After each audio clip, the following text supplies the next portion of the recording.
സനം പറയുന്നുണ്ട് വാങ്ങിച്ചിട്ടുണ്ട്. അപ്പം അതിൽ നിന്നൊരു ടോപ്പിക്ക് എംബ്രി നോക്കിയിട്ട് അത് ഏത് പേജ് നമ്പറിലാണെന്ന് ചോദിക്കുന്നുണ്ട്. അപ്പോൾ സനം കറക്റ്റായിട്ട് ആ പേജ് നമ്പർ പറയും. അപ്പോൾ ആ ക്യാരക്ടറിൽ ഇവർ നല്ല ഇമ്പ്രസ് ആവും. പിന്നീട് കാണിക്കുന്നത് നമ്മൾ അസീസ് സനമിനെ ഇൻവൈറ്റ് ചെയ്യുന്ന കാര്യമാണ് കാണിക്കുന്നത്. കാര്യം 14th ആനിവേഴ്സറിക്ക് അവരുടെ കമ്പനിയിലെ എല്ലാ സ്റ്റാഫിനെയും ഇൻവൈറ്റ് ചെയ്യുന്നുണ്ട് അവരുടെ ആനിവേഴ്സറിക്ക് വരാൻ വേണ്ടി.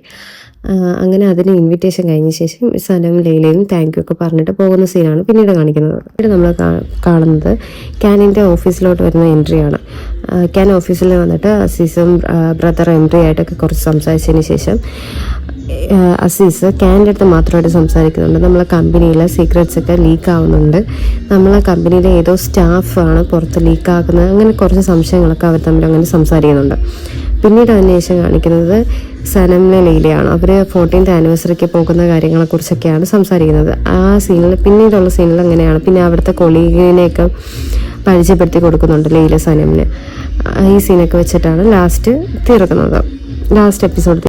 ഫസ്റ്റ് എപ്പിസോഡിൽ സനവും ക്യാനും നേരിട്ട് കാണുന്നില്ല, അവർ പരസ്പരം കാണുന്നില്ല ഫസ്റ്റ് എപ്പിസോഡിൽ. സെക്കൻഡ് എപ്പിസോഡാണ് ഇനിയുള്ള കഥയുടെ ടേണിംഗ് പോയിന്റ് സ്റ്റാർട്ട് ചെയ്യുന്നത്. ഇതാണ് ഡേ ഡിറമറിൻ്റെ എപ്പിസോഡ് 1 ഫുൾ എക്സ്പ്ലനേഷൻ. വീഡിയോ ഇഷ്ടമായെങ്കിൽ ലൈക്ക് ചെയ്യാനും സബ്സ്ക്രൈബ് ചെയ്യാനും മറക്കല്ലേ. നെക്സ്റ്റ് എപ്പിസോഡ് എക്സ്പ്ലനേഷൻ വീഡിയോ ഉടനെ വരും. അതിലാണ് ഒരുപാട് സസ്പെൻസ് ആയിട്ടുള്ള ഇനിയുള്ള സ്റ്റോറിയുടെ ടേണിംഗ് പോയിന്റ് തന്നെ അടുത്ത എപ്പിസോഡിലാണ് കാണിക്കുന്നത്. Thank you for watching this video.